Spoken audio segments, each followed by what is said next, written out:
అయితే ఈ మధ్య గుండెపోటు మరణాలు చాలానే చూస్తున్నాం. ముఖ్యంగా యుక్త వయసులో ఉన్నవారు అకస్మాత్తుగా చనిపోతున్న వార్తలు వస్తున్నాయి.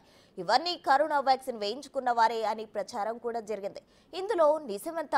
టీకాలో కోవిషీల్డే ప్రమాదకరమా, లేదంటే అన్ని వ్యాక్సిన్లు ఇలాంటి ప్రభావమే చూపుతున్నాయా? అధ్యయనాలు చెబుతున్నదేంటి? దీనిపై డాక్టర్లు ఏం చెప్తున్నారు?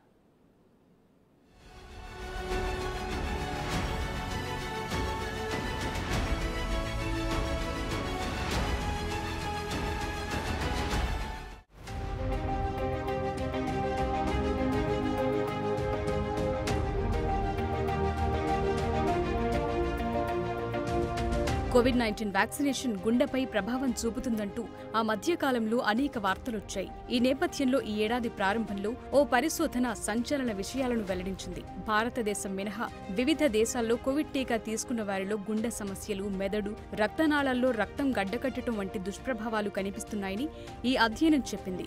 Guillain Barre syndrome, myocarditis, pericarditis, cerebral venous sinus thrombosis లాంటి కేసులు కనీసం 1.5 రెట్లు పెరిగాయని ఈ స్టడీ వెల్లడించింది. బ్లూంబర్గ్ న్యూస్ నివేదిక ప్రకారం ఆక్లాండ్ విశ్వవిద్యాలయంలో కోవిడ్-19 టీకాతో తీవ్ర ప్రమాదం ఉందో లేదో నిర్ధారించడానికి ఇప్పటి వరకు జరిగిన అతిపెద్ద వ్యాక్సిన్ అధ్యయనం ఇదే అని తెలుస్తోంది. The global Covid safety project పేరుతో నిర్వహించిన అధ్యయనంలో భారత్ మినహా వివిధ దేశాల్లో 9.9 కోట్ల మంది వ్యాక్సిన్ తీసుకున్న వారిని విశ్లేషించారు. ఇక్కడ 13 రకాల ప్రభావాలను పరిశీలించారు.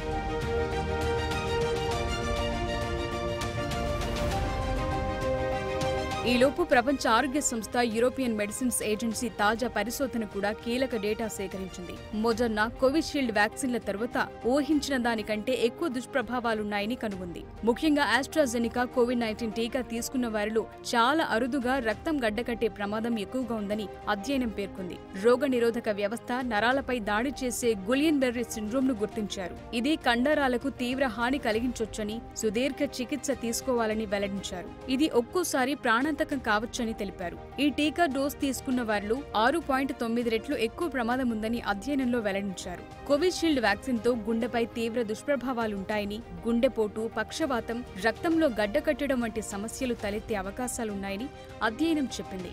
కోవిషీల్డ్ వ్యాక్సిన్ తీసుకున్న వారిలో గుండె సమస్యలు, మెదడు, రక్తనాళాల్లో గడ్డకట్టడం వంటివి 1.5 రెట్లు పెరిగాయని వెల్లడించింది. Global Covid vaccine safety project కింద అర్జెంటీనా, న్యూ సౌత్ వేల్స్, ఆస్ట్రేలియాలోని విక్టోరియా, బ్రిటిష్ కొలంబియా, కెనడా, డెన్మార్క్లోని అంటారియోతో సహా ఫిన్లాండ్, ఫ్రాన్స్, న్యూజిలాండ్, స్కాట్లాండ్ వంటి పలు దేశాల్లో కోవిడ్-19 వ్యాక్సిన్లకు సంబంధించిన ప్రతికూల సంఘటనలపై ఎలక్ట్రానిక్ హెల్త్ కేర్ డేటాను సేకరించారు. కాగా కరోనా మహమ్మారి ప్రారంభం తరువాత ఇప్పటిదాకా ప్రపంచవ్యాప్తంగా 13.5 బిలియన్ల కంటే ఎక్కువ టీకాలు తీసుకున్నట్టు సమాచారం. వీరందరికీ ఇదే ప్రమాదం ఉందా అంటే కాదు. కొందరిలో మాత్రమే ఈ ప్రమాదం ఉంటుంది.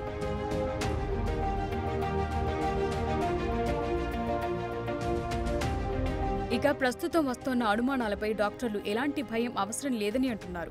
వ్యాక్సిన్ తీసుకున్న 3 నుండి 20 రోజుల లోపలే ఈ ప్రభావం ఉంటుందని చెప్తున్నారు. అందులోనూ మొదటి డోస్ వ్యాక్సిన్ వేసుకున్న తర్వాతే ఈ లక్షణాలు కనిపిస్తాయని అంటున్నారు. ఇది తీసుకుని అనారోగ్యానికి గురైన 60 నుండి 70% మందికి మెదడు సిరల్లో రక్తం గడ్డకట్టే అవకాశం ఉందని డాక్టర్లు